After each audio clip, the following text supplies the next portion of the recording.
Bonjour, bienvenue à votre taroscope du mois de mai 2023. Comme vous l'avez peut-être vu déjà dans le taroscope global, les balances sont sous le signe de la Lune pour leur mois de mai. Donc ça veut dire que la Lune va être un phare pour éclairer un petit peu ce qui se passe et orienter le choix ou la manière d'agir ou d'être. Donc ça peut être sympatoche.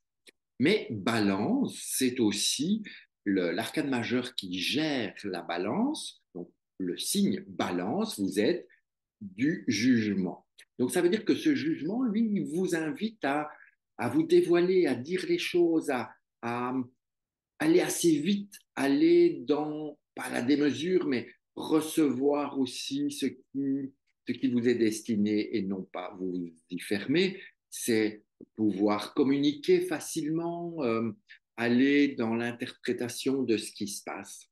Et quand on mélange le jugement avec notre lune, vous voyez qu'on a deux fois les astres là qui éclairent, qui distribuent les choses et ça nous donne une force.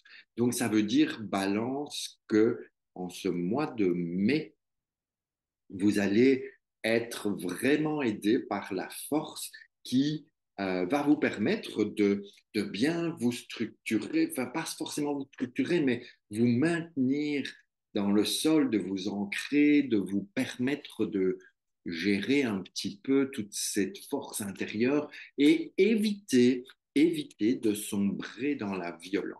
Vous pourriez peut-être connaître, alors violence contre l'autre ou violence contre soi-même, souvent c'est quelque chose qu'on a du mal à accepter de se dire, bon, je suis pas très cool avec moi. Okay. Et en tant que balance, vous pourriez être un peu dur avec vous. Mais bon, pas là pour juger quoi que ce soit, hein, que du contraire, on va te faire cool, on est là pour te marrer un petit peu. Donc, voyons qu'est-ce qui, au côté affectif, pourrait venir vous titiller en ce mois de mai, en tout cas vous suggérer ou vous aider d'un point de vue tout ce qui est les sentiments avec les autres, avec vous-même, avec vos proches, vos amis, enfin, peu importe, hein, vous voyez, l'affectif est valable dans tous les domaines de votre vie. Et donc, pour les sentiments, nous avons un mat qui vient. Le mat qui est lié à cette force, eh bien, quelque part, ce mat, il sait exactement où il veut aller, où il a décidé d'avancer, comment il a envie de cheminer.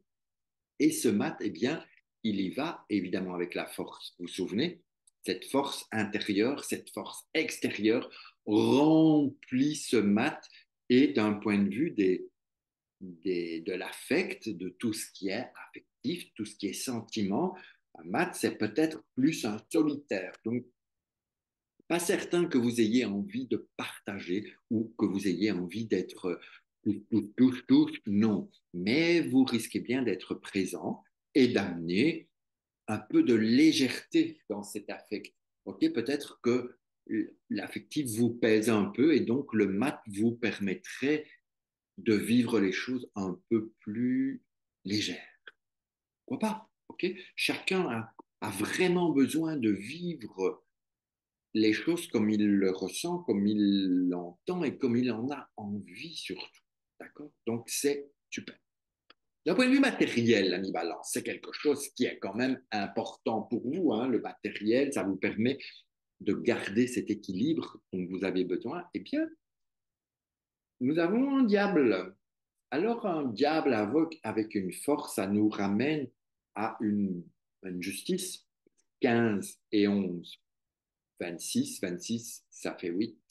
8, ça fait une justice. Mais donc, nous avons cette matérialité qui peut être exprimée par le diable.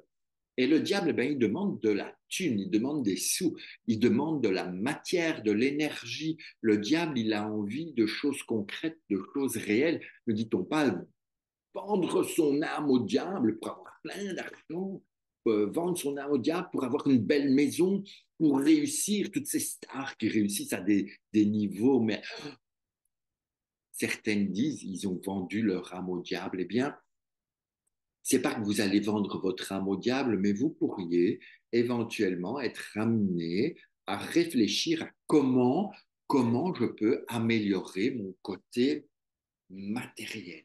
Le matériel, c'est pas que gagner de l'argent, c'est comment je peux être mieux avec ce qui m'entoure, par exemple. Donc, un diable dans le matériel, c'est une aide qui peut être intéressante et je vous laisse la liberté de réfléchir à comment vous pouvez vous faire aider de ce diable. Et vous me direz, le mois prochain, vous me direz. Et d'un point de vue spirituel, nous avons quelqu'un qui va venir vous seconder, vous aider à avancer. Ben, ce n'est autre que le chariot. Alors vous allez me dire, ben, elle est bien bonne celle-là parce que le chariot, c'est pas évident. Ben non, c'est pas évident effectivement d'un point de vue spirituel d'avancer. Avec un chariot, vous avancez vraiment vers, vers un équilibre personnel, vers une recherche personnelle, à condition que vous preniez votre temps de la réflexion, que vous preniez vraiment cette... comment je pourrais vous dire ça? Prenez le temps, prendre le temps. Ok, un chariot, ça vous fait avancer, ça vous fait aller vers une réussite, mais le chariot n'avancera que si vous prenez le temps de la réflexion afin de pouvoir choisir là où vous voulez aller pour diriger votre véhicule vers. Ok? Donc, si vous ne choisissez pas le chemin, vous n'irez nulle part. Le chariot vous emmène où vous voulez, à condition que vous preniez les choses en main. Voilà, ami Balance, voilà de quoi vous occuper en ce mois de mai, où chacun fait ce qui lui plaît, c'est bien connu. C'était simple, mais j'ai saisi la perche, la balle au bon, donc pourquoi pas. Et on se retrouve au mois de juin. Allez, d'ici là, prenez soin de vous, faites ce que vous voulez, mais faites-le bien. OK? Je vous embrasse et puis je vous dis à bientôt. Ciao, ciao.